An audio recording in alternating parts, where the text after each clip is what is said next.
Müəllim. Bəli qardaş. Qardaş gözəl. Peçin istisinə, təbiət qoynunda bir çay çək. Hacı kəndin. Haradır bura? Aşıqlının çıxacağı. Aşıqlının çıxacağı. Təbiət qoynu. Buradan çay içib, təbiəti seyr eləmək. Hüseyin müəllim. Əla qardaş. Riyaziyyat müəllimləri yığılıb Əla qardaş. bir yerə də. Sulanı pis qalırıq. Şuyursan Rauf müəllim.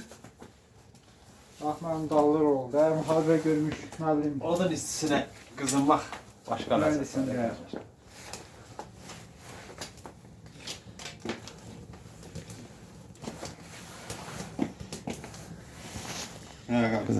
Həmişə belə bir yerdə deyib gülmək, şadlıqlarda görüşək. Bizə can sağlıq olsun. İnşallah. Olsun ki, görüşlərimiz Kəlbəcərdə əbədləşsin. Amin Allah, amin Allah qardaşlar, amin. Xoş günlərdə görüşək. Az qalıb, o da az Xoş qalıb. günlərdə görüşək. İnşallah növbəti görüşümüz qrupumuzun Qardaşlarımız gələr buyurar bizə subayı olan Talih müəllimin Görüşək. toyunda inşallah cəmləşəcək. Qrupun digər üzvləri ilə bir yerdə. Burada qrupun olmayan üzvləri var ki, hansı ki ürəkləri buradadır. Amma təbiət gözəl təbiətdir ki. Yeri var özüm ölüm. burada bir canlı aç.